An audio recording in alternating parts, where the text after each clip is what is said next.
being recorded in progress, which is, I think, always a beautiful way to get your. It's nice to know on a Monday morning on. we made some progress since we last met on Friday. Have we, or have we stepped backwards? Good morning, everybody. Good morning, Vinnie. Good morning, Michael. He's Michael Knight, and he's in the beautiful city of Los Angeles. And he's New York Vinnie. He's in the wonderful city of Seattle. And today we have Seattle weather. Last week we had a 60% chance of rain forecast, and it stayed 80 degrees the entire week. This morning in Los Angeles, it's raining. This is just what we need. It's supposed to be high winds and also snow in the mountains, but this is a very dry town, and what we need is we need a rainstorm. I mean, a real one. But then it starts to flood, right? But you'll take the flood to get the. We need the water, and the gardeners won't show up at Will Smith's this morning, so someone's got to water the lawn. And it looks like it's going to have to be Mother Nature. Yeah, what a quiet weekend. I mean, I'm struggling this morning, Michael, to find things to even talk about. Well, Joe Biden said that I shouldn't be in power. I mean, that hurt. He was talking about me, I'm pretty sure. Yeah, we kicked it off with Joe Biden. Little did we know it was going to get better from there. Except for the Taylor Hawkins part. Yeah, well, I mean, of course, that's not better, but as far as conversation and things to talk about, it was a monumental weekend. You want to work backwards or forwards? Well, let's start with the obvious. We can't bury the lead. Were you watching the Oscars or not? Oh yeah. I'm. I don't see all the movies every year, but there's something about the Oscars that's just it's that spectacle. Because we love the entertainment industry. We may say sometimes we don't, but we love it. We consider ourselves at least a small little tiny speck in it. And it's always fun to see who's in, who's out, who's wearing what. And it was great to see the return. Well, everybody probably except Chris Rock is saying it was great to see the return of people back into the auditorium and live music and, everybody, because the last 2 years were horrible. I mean, it was just a disaster. Yeah. Well, they always do something like my pet peeve for the whole evening. The worst part of it was Billie Eilish doing the James Bond song that sounded like a requiem for nothing. I can't believe she won for that song. It was a horrible song. It was a horrible theme for James Bond. Billie could go back to square one and take a listen to all the other James Bond themes and come up with something that at least has a beat or a horn section. Dun, dun, dun, yeah, dun, well, dun. Anyway, you're not writing a song for kids looking at your shoegazing in their bedroom. This is a song for James Bond. You got to do it, and that was weird. That was totally lifeless and surprising. And the thing where DJ Khaled came on at the beginning of the show to interrupt the girls who didn't have anything to say keep saying it and do it with energy. It just burned 30 seconds and it was completely useless. I don't know what the hell DJ Khaled, what does he do? Does he come to your house and play records? What does he according do? To the commercials, that's exactly what he does. I'm not that familiar with what he does, to be honest with you. I've seen his name on a couple of pieces of music, so I guess he contributes in some way, somehow, but he's got a hell of an agent. Well, I can't believe that he was part of that. Those two were very weak for me, and it's because the song up against Billie Eilish was Reba McEntire, who I don't know if you saw her performance. Oh yeah, but it was an extraordinary performance. Great performance. I mean, she went out there and killed it. And she had a great band and a great song. I'm not a big Diane Warren fan, but she's won so many awards. She's written so many iconic songs, theme songs especially. And there was a great performance that I think far outshone Billie Eilish. And I'm a Billie Eilish fan, but I'm sorry, that song did not merit being a theme for James Bond. I didn't like it when it was in, when it was in the movie. I didn't like. It's not. Now, maybe they are trying to change our perception of what Bond is. I mean, they really have over the years. After 35 James Bonds, now he's an interior decorator Yeah, Who you know, fights now fights it's crime on yeah, in his it's part time. he's asexual, an asexual interior decorator who is fighting for the right of people to put Scotch plaid in their lobby walls. But you know the organization here at the in the apartment building says no Scotch plaid in the in the library, no Scotch plaid in the bathroom, but in the downstairs area, the common part of the place, we like to have earth tones. Well, Mikey, even the Scotch tape people have gotten away from the Scotch plaid. So I mean, As they should. I think, you know, evolve, read the room, figure it out. exactly. But you know, the it was interesting to me. Now we all by now have heard and know and realized that Will Smith got up and clocked Chris Rock last night. Many people, and it was really the moment I think when Twitter became much more interesting than the Oscars. What was that? Womp. Yeah, it was like because first there was the did I just see what I thought I saw? I had to play it back. Yeah. Backed it up, and the editing, the you know the on the fly editing of what had happened was horrible at best. Well, I give it to the audio guy. At least he pulled the feed. Yeah, yeah, yeah. And but again, here's something I guess I question. The feed ran in Japan, it ran in Australia, it ran you know in every other country but the United States. Everybody else heard Will Smith say that. Everybody else heard Will Smith say it. You go on Twitter and it's and 2 minutes after it happened, the unedited, unmessed up version was on. It was on from Japanese television. I think they had it up first, or somebody had put it up from Japanese television first, so you could see everything. Are we as Americans not old enough to hear somebody curse on television? I mean, I don't think it should be as a matter of course. You know, like Drew Carey shouldn't come out and say hey, it's time to play freaking Truth or Consequences. Or But you know, Vinny, on Channel 4 in Britain, they can say anything. There is no word, there is no phrase, there is no reference that cannot be broadcast live.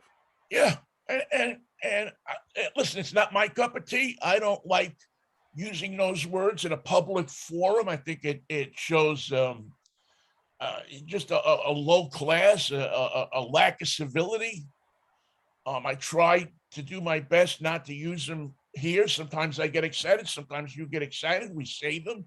We've been trained for many years not to say them, how not to say them, how to think a second before you say something.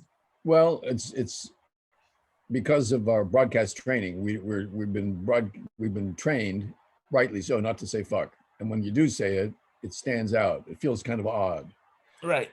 But I watch a lot of Channel 4 from Britain, especially the game shows, 8 out of 10 cats. I'm a total addict. And I've gotten used to the fact that they say anything.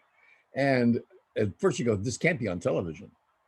But it is. And not only is it on television, but no one gives a hoot, Yeah. as they say in America.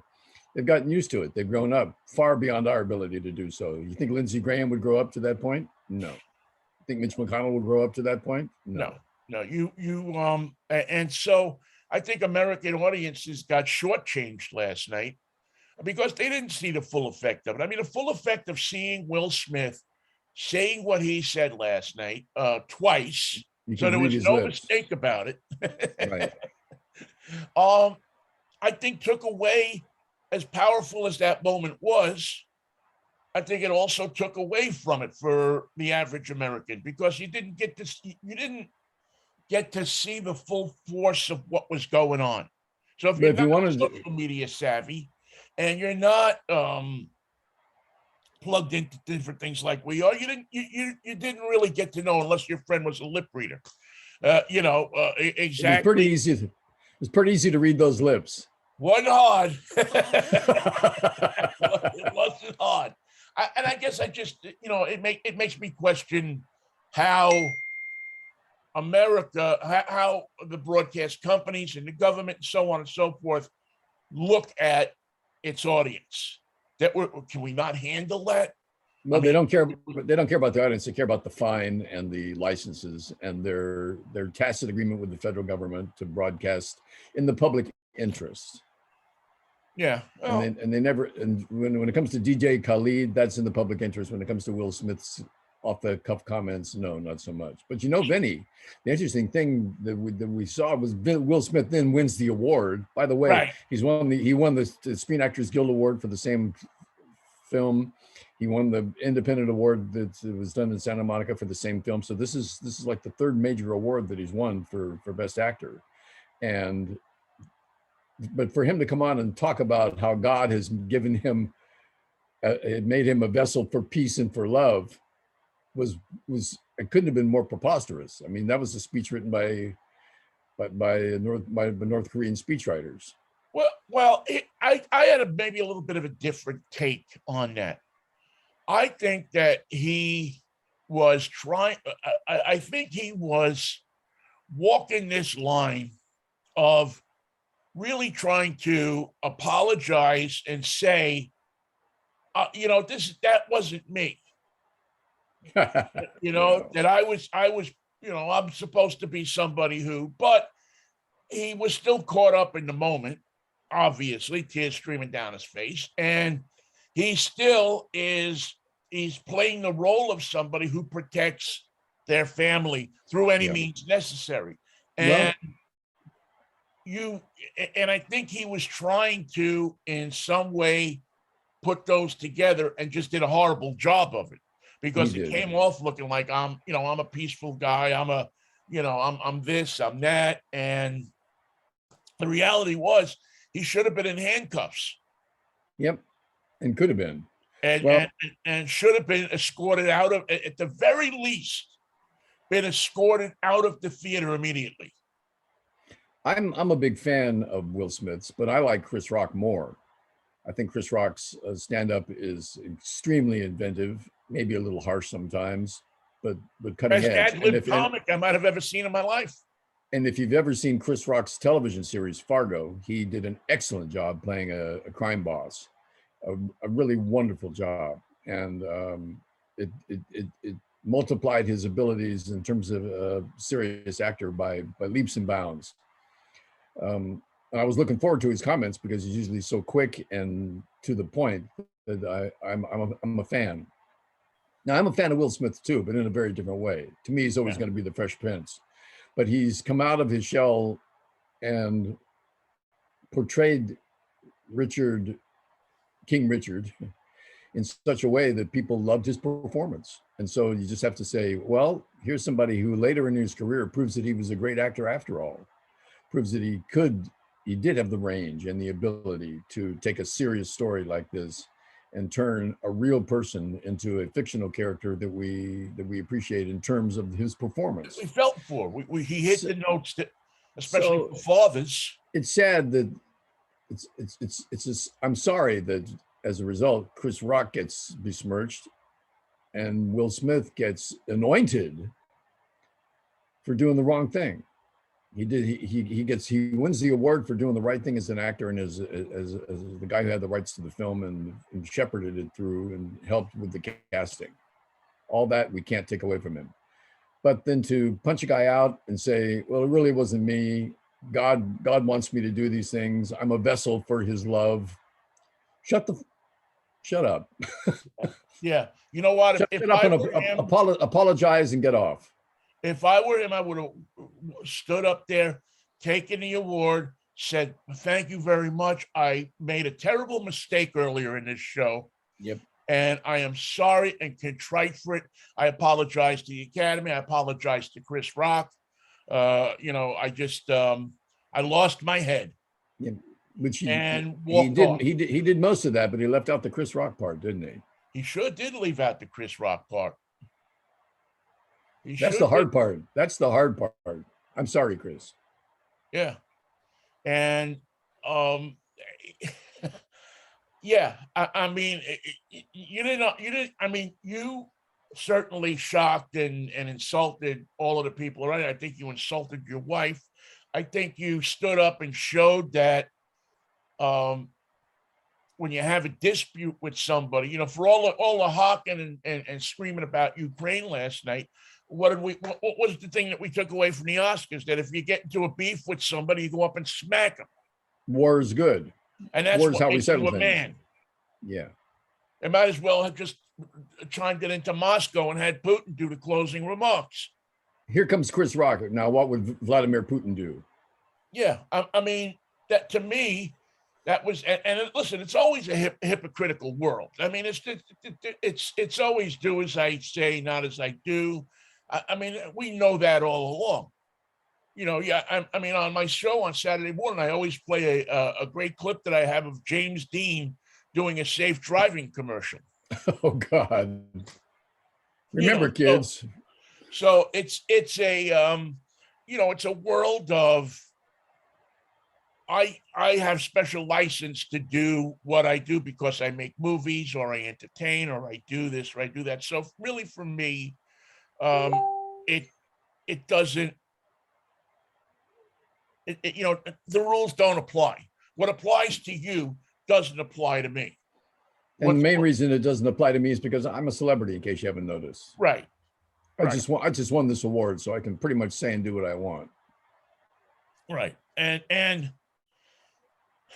that was proven in the fact that he wasn't taken out of there in handcuffs, or that he was at least escorted out of the auditorium. And they could have done it tactfully. They could have gone to break like they did. They could have had 2 security people come over, or have the head of the academy come over and say, "I'm sorry, but you just can't stay here." Yeah, if the fight broke out in the audience, between 2 makeup people going for the Oscar, you think they wouldn't have separated them and taken them out? Oh, they'd been this morning. They'd be packing their stuff to get out of Hollywood. Their careers would be over. 2 audio editors going at it in the right there in front of camera 15. Anybody right. that wasn't sitting in that back, in that front section there, and almost anybody, audio editors, costume people, but there's a certain permission given to these people. And that's what you have to always, I always go back, and I've said this 1,000 times to you. People used to say, "Oh, I want to be like Mickey Mantle. I want to be like Mickey Mantle." And my old man used to say to me, "No, you don't know Mickey Mantle. You may want to play baseball like Mickey Mantle. You may want to hit the ball. You may want to field like Mickey Mantle. But you don't know if you want to be like Mickey Mantle because you don't know what kind of guy he is." Right. Or any of these guys. And, listen, my old man was a bouncer at the Copa. So he knew what these guys were. He knew. And he knew what they were like. He knew what they were like when they had a snoot full. Even without. He knew what that sense of privilege was. And he taught me that at an early age. I always remembered that, and we've talked about that a million times. Don't, you want to play ball like somebody play ball, but, understand that these people have lives and you don't know what their lives are all about. It ain't the best. It's not always the best. Certainly Mickey Mickey's a good example of someone who had his demons. Yeah. And you could, so aspire to do something that they do well. But don't aspire to be them. Don't say, "I want to be like Mick," because you don't know who the hell Mick is and what he does. And something just came to mind that a lot of people are going to forget, but you and I appreciate it so much. And it's when Francis Coppola gave a big shout out to Mario Puzo. His name above the title, and everywhere it goes, it's Mario Puzo's The Godfather. Yes. Or the Sicilian, or whatever it may be. And you got to credit him because Mario Puzo wrote a fantastic series of books. The characters were amazing. The storyline was perfect. The research and the characterizations were spot on. They absolutely led the way for the film. A great creator, a great writer, and someone that doesn't get enough attention. Mario Puzo, great Mario Puzo. 1,000 years from now, they'll still read The Godfather. Oh, yes. They'll still watch it. They'll still, if we're lucky enough to get to 1,000 years from now, they will. It will still be something that will be this, this, I don't know if it's a standard, but it will be 1,000 years from now, still the greatest movie ever made. In my opinion, at least in my opinion, I don't know. And I think in many people's opinion, only because of the lessons that it, and the way it captures life and the lessons of life in so many different places and in so many different ways. I was glad to see them honored. Boy, Al Pacino, man, he's got something with his back going on or something. Yeah, he's turning into a strange little man. He's turning into the Italian guy at the corner who used to smoke the Nobilis and walk with a cane. I'll tell you I'll tell you a funny thing is I was looking for some hair product to take the two pieces that are still on my head and make them work with each other.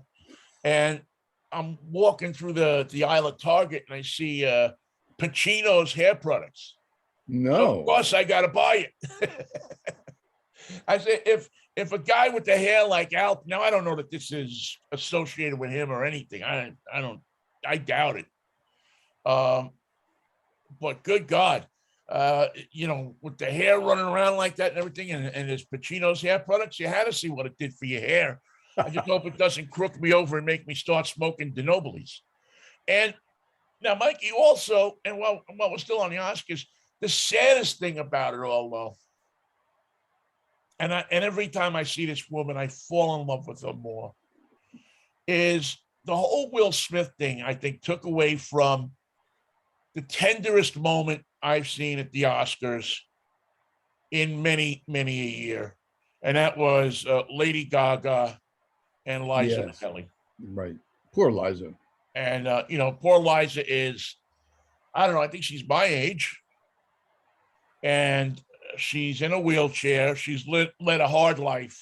Yeah. No doubt about that, from when she was a kid, and her mom, Judy Garland, and just all of the stuff, the chumps that she's hooked up with, that half of them turned out to be gay, which isn't being a chump, but when you're married to somebody, sometimes, I mean, you should probably let them know.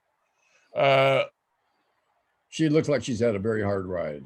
Yeah, and it just doesn't look easy for her.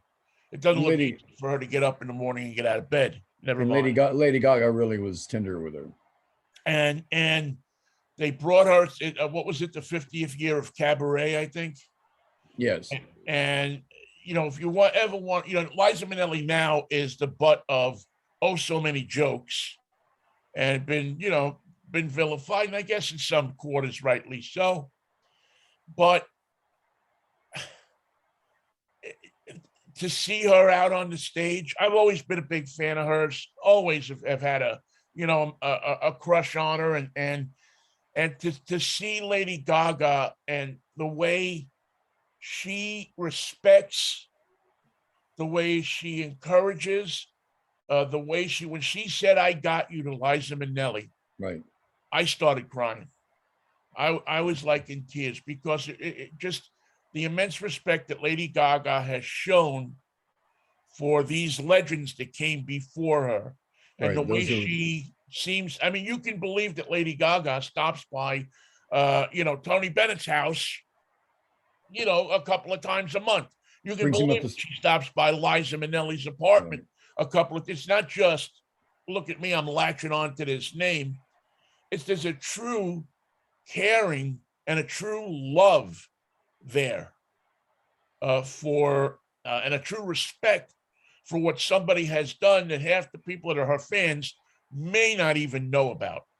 Well, I wondered what led to that appearance, because somebody somewhere along the line would have said, Liza's really not up to making the presentation.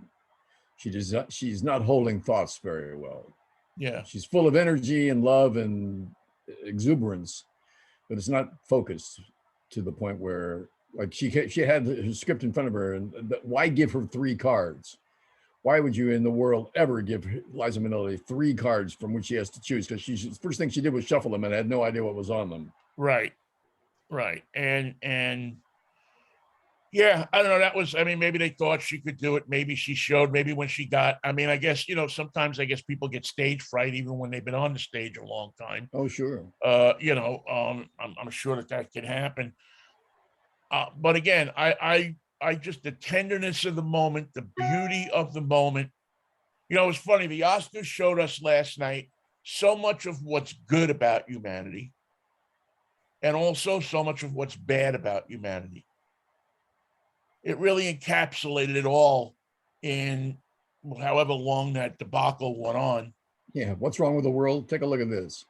Yeah, you could see what's wrong with it and what's right with it, all in one sitting while you're eating your roast pork dinner, and it was I mean, to me, I'll always remember the Chris Rock thing, the Will Smith Chris Rock confrontation. I mean, that'll be what this Oscars is totally, absolutely remembered for 100 years now. We'll be so sick of it by Wednesday that it'll make us want to throw up to even think about it. Well, we'll have Will Smith and Chris Rock getting together, reunited once again to host a benefit for Ukraine. Yeah, right. Or peace in Europe. And of course, you had to think that Lorne Michaels was on the phone to both of them to get up to host Saturday Night Live, the season opener next season. I was thinking that Jimmy Kimmel will get Chris Rock before anybody else. Yeah, I think Kimmel will get him.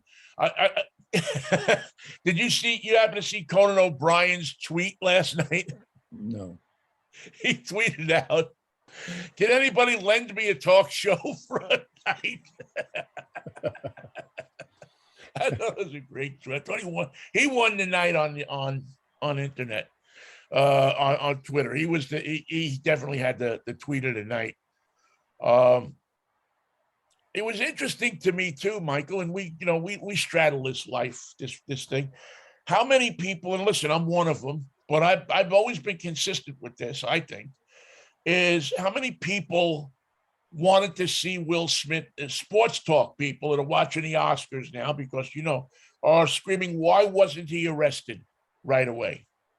But yet, when there's a hockey fight or a baseball fight, let him go. Let him go. Let him go. I love it. A football fight. Oh, it's on the field of athletic play. So, I just found that that little section of it very hypocritical of so many, people that we know, people that we've worked with, people, is, arrest them, do this, do that. And listen, I was in the, but I'm always the person that says, if you're at a hockey game and you get assaulted by another player, the player should be taken off the ice. Well, if somebody beats, somebody malicious, now I'm not talking about contact and, a little scuffle, but if somebody walks up to you and sly raps you,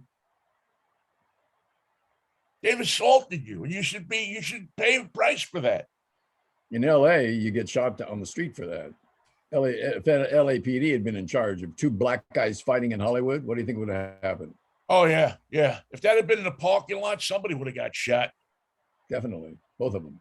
Yeah. That's a very good point. Is it would have, I don't know, Michael. It's a show. It's entertainment. It's stupid. I don't know why we all watch it. I don't know why we all get so fixed to it. I guess we all want our minute of glamour, or we want to see what the beautiful people are doing. And listen, let's face it, stuff like that's been making money for how many years? Oh yeah. Welcome to Hollywood. Yeah. And there's no business like show business. And there's not one of us given the opportunity, if somebody called us up and said, come down, I need you to do this or do that, wouldn't take the first train down. First train, I love that. I mean, that's how it is. It has that allure to it. It has that, that part of it that says, hey, this is cool. Elon Musk has COVID. Did you read that? Who? Elon Musk. No, really? Yep. And he's staying warm by cuddling up to a couple of his batteries. He's got the shivers, so to keep him warm, he's got some. All he's got to do is sit in one of his cars, and eventually it'll catch fire, right? Well, I don't wish that on anybody. I'm not a big fan of Elon Musk. I think he gets way too much publicity, and people. There's a cult of people in the car world that treat him like he's a god. It is a cult, isn't it? A cult following. Yeah, that he can do no wrong. That they call him by his first name. It's Elon. Yeah. And if you go through some of these Tesla sites, they're ridiculous in their praise and their outpouring of love for Elon, that he can do no wrong. Meanwhile, Elon and his buddy Jeff and his other buddy Richard are all figuring out how to beat each other off of the planet and get to Mars. Take a look at Mars before you go there. There's more vegetation in Rancho Cucamonga. You're thinking about leaving the planet, try the Inland Empire before you go to Mars, because there's nothing up there, Elon. No place to make batteries. He's doing almost the same thing. He's moving all the stuff to Texas. And I would say that Texas and Mars have a lot in common. In terms of the government, especially. Yeah, there's a lot of people in the, but now I also saw a piece that he was, I guess he's talking about starting his own social media platform. Is that, he can have there's room right next to Donald Trump's social media platform for another one. Yeah, everybody now thinks that they're going to start the next Facebook, and I don't know. Does the world need another Facebook? Do we? I mean, I don't know. I just don't see that people are gonna. I mean, maybe they will. Maybe younger people think much differently than. I mean, I got all I can handle with Facebook. I've actually taken a hiatus, not a hiatus, because I've been on for certain things, but I don't spend half the time I've spent on Facebook and Twitter and all of that as much as I have previously, because if you want to know what my politics are or when I'm thinking about something, we have this show. Yeah, we'll tell you sooner or later. Yeah. If you want to ask us a question, you're always welcome to put it in the comments. Or if you want to watch while we change our mind, that can happen too. Yeah, that happens. I mean, you can go back. They're all on YouTube, so you can go back and look at our channel and see what we said one week and how we said something different the next week. It's all there. And as Al Cooper said, I stand alone. As Ted Cruz says, I'm off to Acapulco. I know. I'm sorry I mentioned him. Our country is in the hands of some of the most despicable people that you could possibly think of. At a time when the entire planet is supporting the efforts of Ukraine, the Republican Party still backs Putin and all his works. Every child killed has been endorsed by the GOP. It's really horrible. It's unbelievable what they put that poor woman through last week. And then just stand up and lie about it. I mean, it's just ridiculous. We have to check out her record. We have to see what her. Well, yeah, but you're not checking out her record. Asking her the definition of a woman is not checking out somebody's record. It's harassing her. Give me the definition of water.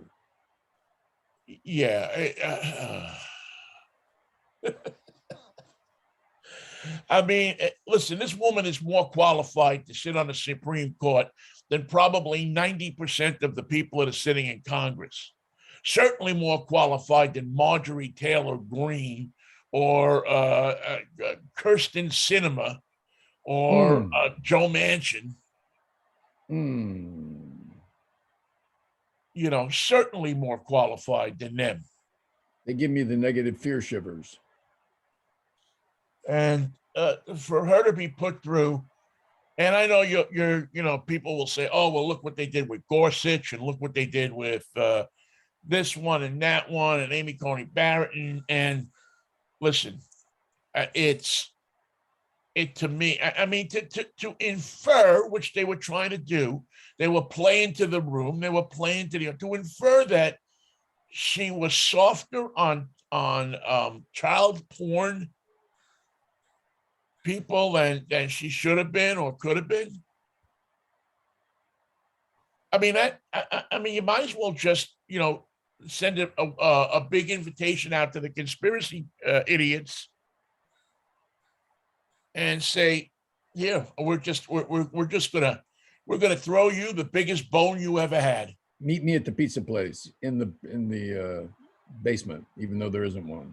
Yeah, and just be quiet as you go past Hillary sitting in the back booth. She hasn't gotten her pizza yet. Don't disturb her. She's been waiting. They made her put on a mask because she has COVID too. It happens. The government that we have is not equal to our needs. We've elevated idiots to the to prominence. And remember the king always used to have a joker who was an idiot but clever. The court jester.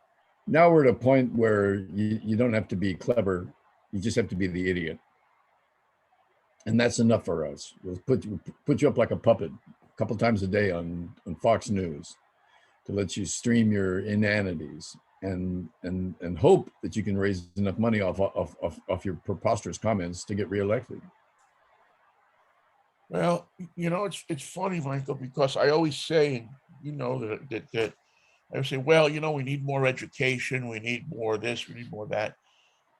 Ted Cruz is an educated guy. Harvard has a lot to answer for. Yeah, it's not that he's not educated. Most of those people there are educated. They just squandered their education. What did they do with it, right? Well, they pissed it out of the exhaust pipe. Right. And or maybe they're really smart and they're making tons of money, and it's really not about, America is all about just what you can make, what profit. You can take. Quarterly profit. How's Ted Cruz doing this quarter? And when you see the people that contribute to these people, and you see how, you realize that this country is so for sale. But you know what? It's like that. I mean, what isn't for sale these days? Clarence Thomas' wife is not for sale. They put a price on her, but no one wants it. Clarence Thomas can just go up and take a swing at any news anchor. Wolf Blitzer. Well, I mean, we laugh about that, or I laugh about that, but you know what? Does this now lead to something like that? Do we now see? Well, if Will Smith could get away with it with Chris Rock because he said something he didn't like, is that our new normal now? Our post-pandemic normal is that if you don't like what somebody says, you punch them in the face. Now, of course, the shock of just walking on stage and doing it is over. So next time somebody walks on stage with that intent, careful what you ask for, because the guy you intend to take it down maybe took some lessons on how to attack someone approaching you from the front. Yeah, and with 350 million guns in this country, there's always a gun. It might be an interesting bet to think that the guy standing up on stage might be packing as well. The only thing that'll stop a black actor who intends to hit you is a white guy with a gun. Well, I don't know about that, but it's just and I know we go back to it now, but it's just sent such a horrible, what he did sent such a horrible message on so many different levels. Hey, if you take a punch at this guy, we're going to give you an award for best actor. What do you think of that? And then to analogize it to love. God made him a vessel for love and peace. It's pretty obvious. Vessel for love. Oh my God. I mean, it's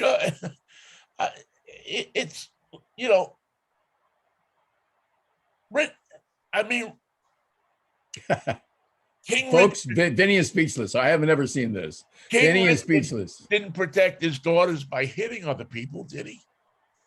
I don't recall that being part of his gig, no. He didn't. I mean, as a matter of fact, he took a beating, and maybe several of them. A lot of abuse. And a lot of abuse to put his point forward, to fulfill his children's dream, his dream. Now you can say, we can argue about it, whose dream it was, is abusive and this and that and the other thing, and that argument could go on ad infinitum. But he didn't even resort to, and I mean, he was having people threaten his family. No, he is. So, For real. He had several incidences. He didn't resort to, he didn't do what Will Smith did last night. He didn't stand up and walk up to somebody and clock him because he didn't like what he said. And Will Smith came to the conclusion that he's going to get away with this because people like him. They like his movie. They gave him an award. Everybody loves me. It's a big night here in Hollywood. Look, they love me. This is Screen Actors Guild loved me. The Independence Award loved me. Everybody loves my movie. Come and see it. I'm making money right off the top. And I'm clean and clear from all accusations because I'm an actor. I'm a celebrity. I'm a personality. And I mean, I don't see that there's like a track record of this. I mean, I've never looked at Will Smith as any kind of a bad person. He doesn't seem to me to be somebody who's out, riding around at night looking for trouble, or in bars or clubs or whatever it is. I mean, you just don't hear about that kind. This is supposed to be a guy that's a family-oriented, good guy. He's the Fresh Prince. That's his image. And we think it's real. We think it's rooted in reality. But not last night. Yeah. As they say, it's all been thrown into a cocked hat. I'm not quite certain what a cocked hat is, but when something gets thrown into it, then there's a problem afoot. A cocked hat, huh? Sounds like something served in a large stainless steel or aluminum cylinder. Some people say, I'm going to have Long Island tea. Said, oh, God, I can't drink that. Just give me a cocked hat. Yeah, there you go. Somehow with a cocked hat, I believe that Carmen Miranda should be in the building somewhere. I feel a Latin beat coming on. Oh, Ricky. Yes. Lucy. Cesar Romero should be somewhere. Those were some great lines that they said about the Ricardos. Said you got a story about one of the funniest women ever, and there's not one joke in the movie. It's like making a movie about Michael Jordan, but it's all about the bus rides between games. Yeah. Now, I have not seen that movie. I'm actually going to plan on watching it tonight.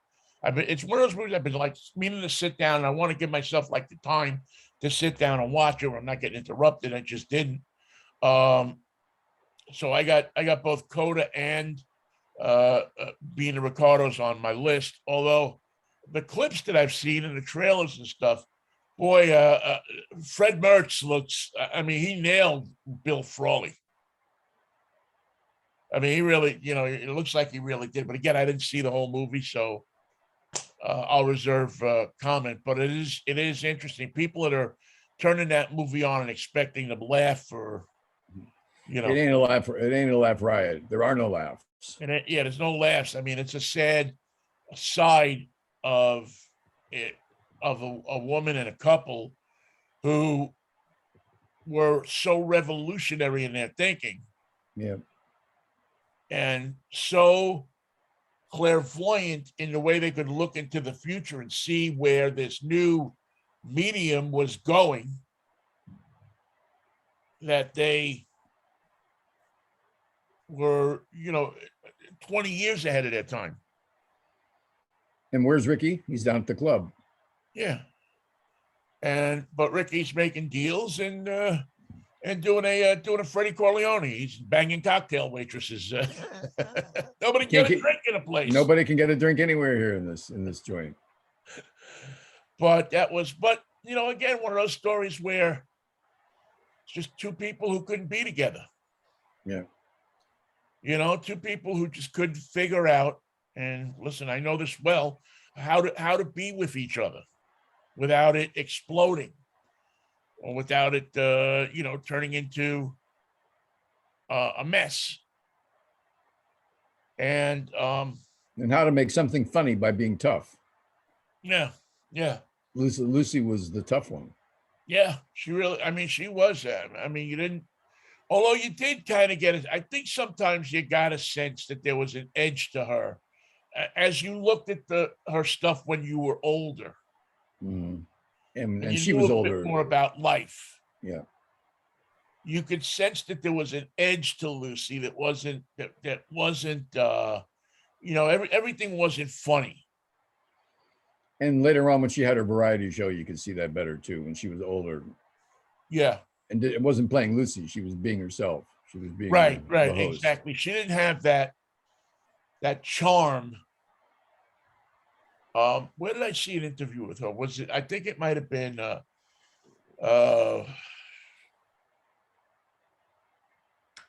not David Frost, Dick Cavett. I think I saw a sit-down interview with her with Dick Cavett where she was on for the whole hour, and Lucy was abroad. Yeah, Lucy was. We've lost that definition now in life, and it's had this. It's become this negative connotation of a woman, but a tough woman who could meet men toe to toe in a time where that was virtually impossible. if you see some of her early movies where she's not the lead but has a part, she is just an actress. She's not Lucy yet. She hasn't become a comedian, actor, producer, writer, director. She's not the top of the heap. She's not the top banana yet. And there's an edge about her. There's one movie, I can't remember the movie, but it's where she's part of the football team fixing operation, and I can't remember if it's the Three Stooges that are in it, or maybe not, but it's some comedic. I can't remember the comedic team that's in it, but she plays a heavy.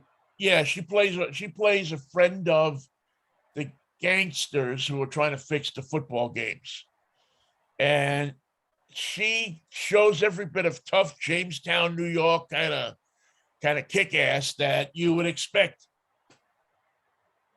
Don't try to fix a football game if the Three Stooges are involved, okay? Probably or if Laurel and Hardy happen to be on the team. Do not get involved with that game. Maybe it's the Marx Brothers. Now that I'm thinking about it, maybe it's the Marx Brothers. And they come to a college, and she's in the mix somehow as the friends of the gangsters who are trying to fix the football games. Imagine the Marx Brothers all going to the same college. Just walking to class is a show. Oh man. What else do we got? We got President Biden too. We haven't even touched on his call to. I'm not walking back anything he said. Let's walk it forward a couple more steps. In fact, you got to go, Vladimir. I got. He was just speaking for what. Now I know when you're the president, you can't do that, but he did it. It turns out you can. He's. I mean. Are we all not thinking that? Isn't it the right move? Wouldn't this be a better place without him? Can you see another way out of this? I like the Russian response. That's the responsibility of the Russian people. We'll give them the truth and let them make the decision then. Yeah. Let's have an election. Let's see the Russian people have their way, if that's the case. I mean, not the Russian people, but the Russian government is interfering in our elections for who knows how long. We almost had a president, or we had a president who almost gave them exactly what they wanted, who would have been, sleeping in Putin's arms while this was going on. Oh no, you know what? I was like, right on. Absolutely. At last, we're getting somewhere. Right on. Open your mouth and tell them what you're feeling. And you've been pussyfooting around this thing. Well, we're not going to do this, and we can't do this. See, that's the mistake I think that Biden made. Is stop pussyfoot. Don't tell them what you're going to do.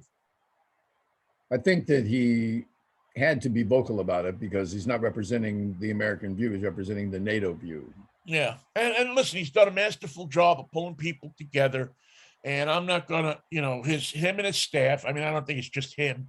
I think, Blinken and everybody else who he has working with him have done a spectacular job. They have done a job that Trump, and I'm going to go even deeper and say that Obama also probably couldn't have done.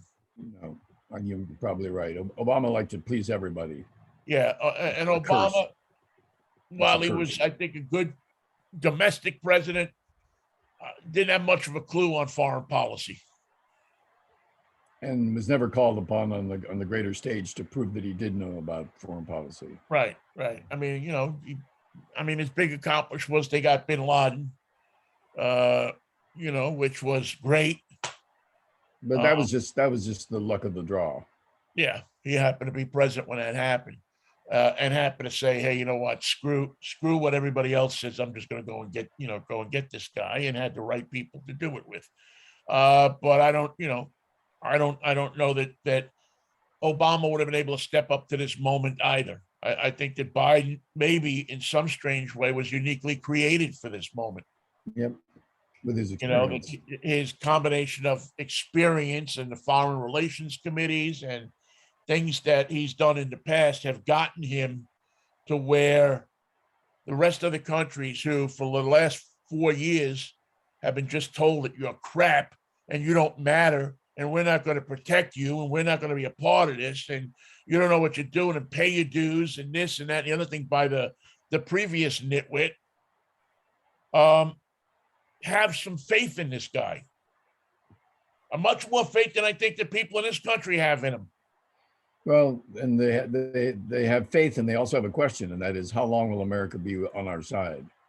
How long will you stand with us? Well, that's the thing is he has to keep that going, and I think that by doing what he did, I think he probably. He probably said what everybody's thinking. And how come Putin can speak his heart, but we can't? Right. Putin can talk about this and do this and do that, but how come I can't?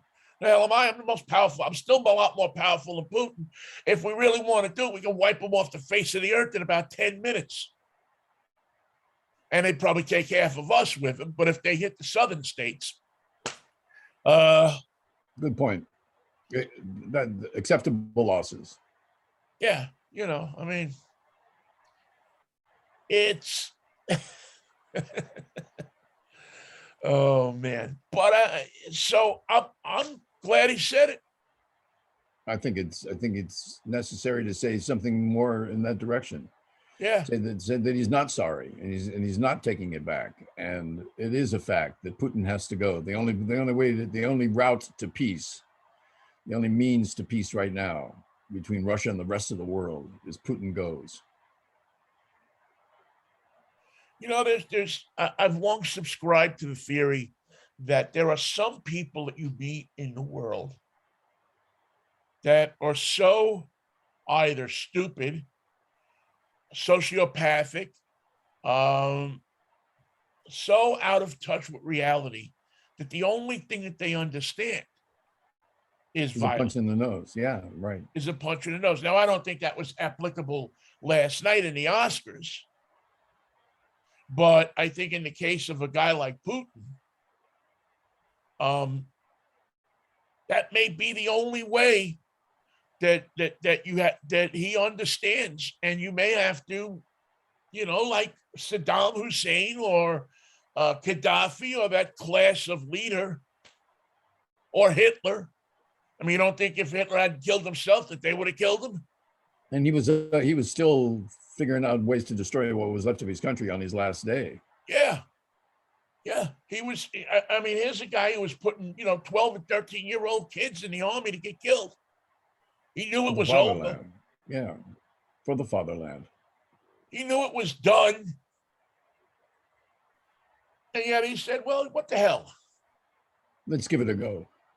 What are those 12-year-olds doing anyway? They're not doing anything. They're not going to school. Yeah. no Boy Scout meetings right now. So let's show me what you got. Yeah. Here's a gun. Here's a little uniform. We went to the little kids store and got these uniforms for you. Oh, the uniforms are beautiful. They fit. There's They two fit pairs of fabulously. lederhosen in a piece. Yep. Get out there and dance a little. So the only thing that Hitler undid, the only thing Mussolini, I mean, the Italians got it right. You couldn't put Mussolini on trial. No. You couldn't put this guy was a butcher. The only thing he knew was violence. And the glorification of it. Yeah. The more violent, the better. So, boom. You forfeited your right to live in this world. You made such a mess of it. You made a dog's dinner of your efforts. So you got to go. Out you go. Yeah. I mean, there's no ifs, ands, or buts about it. You screwed up. And the world will be a better and safer place without you. So when Vladimir Putin wants something, he just gets angry and takes it. When Will Smith wants something, same thing. Yeah. And that's why what happened last night was so ludicrous, because it was supposed to be. Could you imagine if that happened and they had to cut to Zelensky? Yeah. They had that plan, I guess, where they wanted to have him address the people at the Oscars. I don't, okay, he's an actor and a comedian and so on and so forth. But could you just imagine what an embarrassment that would have been? It was bad enough they cut to The Godfather. That would have been, where would they have put him right before In Memoriam? Yeah, which was another weird thing too. I mean, I don't know. Well, they had a better shot of the dancers than they did of the people that were on the list. Yeah, you couldn't see.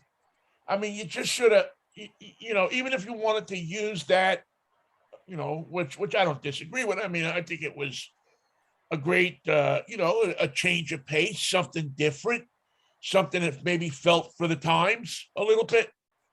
But good God, did you have to did we have to see them? We didn't have to see them. They're singing. They're not part of it's a tribute to these people who died, not these people who are singing. Here's a picture of the actors and actresses that died during the year. And to entertain you, for those people who don't care about life or death, we have 20 dancers obscuring the screen. Yeah, I just thought it was, and it's always one of my favorite parts. Oh, yeah. Of the thing is because you forget about people who passed away. You said, like Betty White. I thought they were through, and then I said, "Oh God, that's right, Betty White." Yeah, and I thought that was a nice touch that Jamie Lee Curtis came out with the dog and everything. I thought that was a beautiful tribute to Betty White. I thought Bill Murray did a good thing for Ivan Reitman. Yeah, I thought Bill Murray's. Bill Murray always looks like you never quite know what you're going to get. Well, he likes that. Yeah, you never quite. You're just not sure. That was a nice tribute. I liked that they had people. I liked the idea of what they were doing, but it was just so poorly executed. And you could make an argument on both sides with Spirit in the Sky, the actual right music to play, and actually it sounded good. Yeah, somewhere Norman Greenbaum got a check last night. He always gets a check. Yeah, but he got a big one for that one.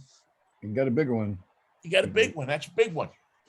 You should be so lucky to have a check like that come into your mailbox. He could go down to Applebee's and have dinner now. Yeah, he could. He could do that, man. That's Applebee's in Healdsburg. Is he from up there? Mm-hmm. Yeah, is he still alive? Is he still kicking with us? Yeah. Oh, yes, he is. Yeah. Because I remember I thought I saw something about him a couple of years ago, but speaking about that, I saw something again. I dipped into the we were talking about it before, the BBC music archives on YouTube, which are spectacular. I mean, there's just such a history of people and people you don't know, but you probably should listen to. And scrolling all the way down, what they've done is they've taken the music cuts out of so many different shows that they've had, later with Jules Holland and Jules Hootenanny, New Year's Hootenanny, and some of the other documentaries and so. The old gray whistle test. Yeah, and they just put him, up as music clips. And if you go and a lot of the stuff that was done at Studio 2 live. So if you scroll all the way down, and this is probably from 5-6 years ago, there's a clip of Leo Sayer. Oh my God! Remember Leo Sayer? I certainly do. We had long, tall glasses. Great 70s. I had a bunch of huge records in the 70s, and they have a clip of him singing the New Radicals song, "You Get What You Give." I don't know that one. I don't think. Oh, it's an anthem. I've always, it's one of my favorite. It's by a band called the New Radicals. If you hear it, you'll know exactly what it is. Okay. It is. I highly suggest that if you are a person who loves that 70s music, that you check this out, because it's the perfect molding, the perfect meeting of old and new. Now maybe Leo's lost a little off his voice. But still, it was just great to see them in that acoustic studio setting, and him popping this up, man. It was great. Let's see. Let me see if I can make it happen here. Cheer it, Leo! Yeah.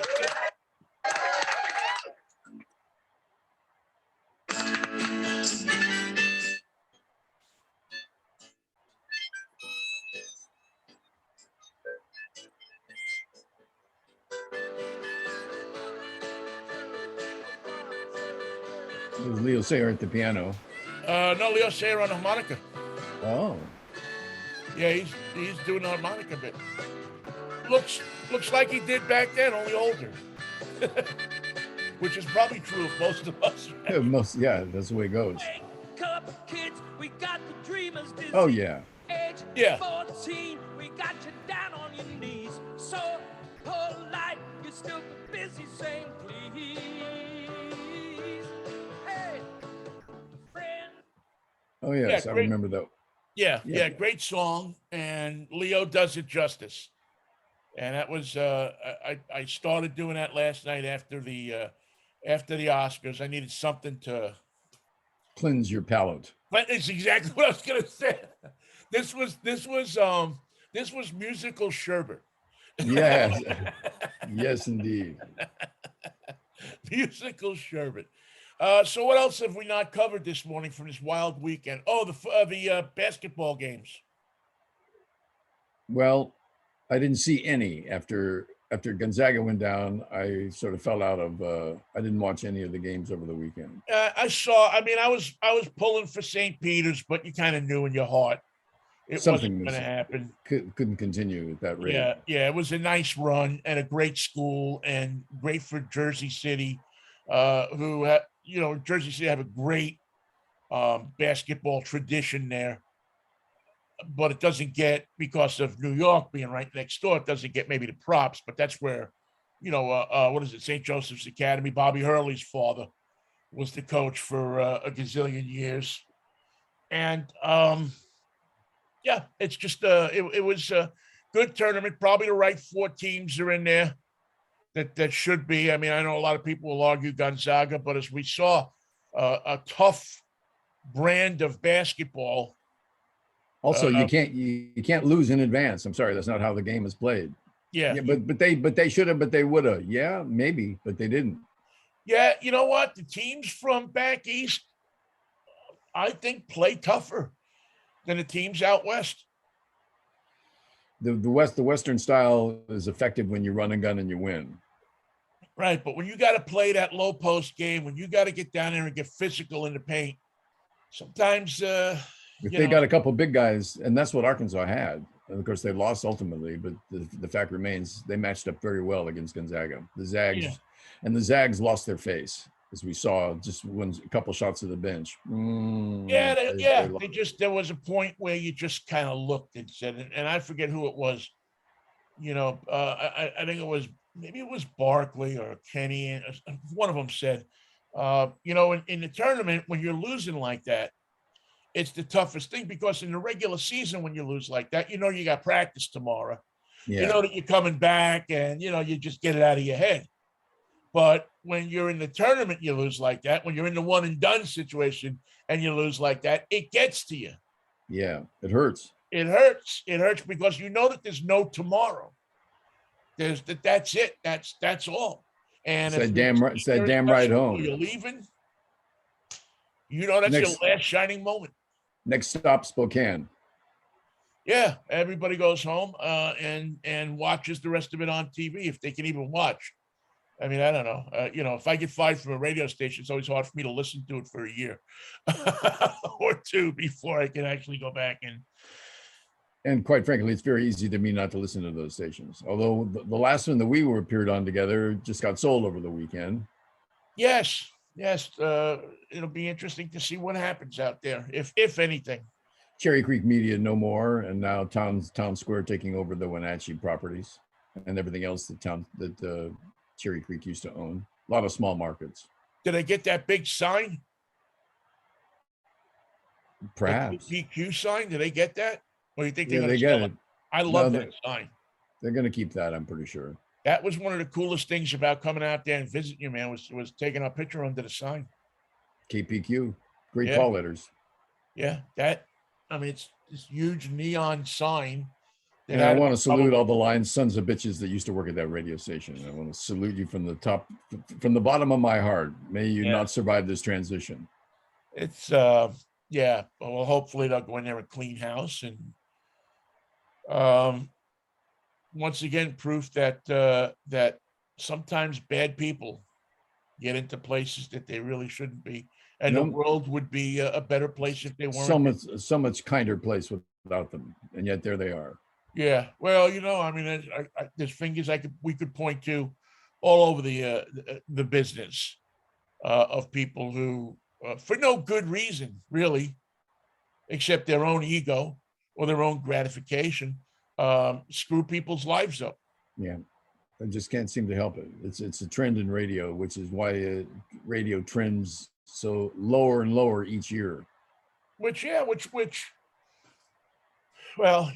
that's why you have 5G internet, because it happens so much in television. They just decided, well, screw it, we don't need that anymore. They gave the bandwidth over to the phone companies, so that you can get a little thing and plug it in, and you don't even have to have a cable anymore, because now we usually save our fractious shows for Friday, but we started the week with a pretty fractured show with Will Smith, with Chris Rock, with Vladimir Putin, with Taylor Hawkins, with Elon Musk, with all the broken people of the world taking the lead. Yeah, I think, was it Friday we were talking, and I said something about, in our day, we were talking about somebody dying, and I said, in our day, when you heard about somebody dying in rock and roll, usually they were still active. They were still, usually it was Jimi Hendrix or Janis Joplin or somebody who was still, died in your hotel room. And what the hell happened over the weekend? And once again, that did happen. Yeah, it's a sad legacy for rock and roll, but one that, unfortunately, will probably be with rock and roll forever. And Taylor Hawkins giving drugs a bad name.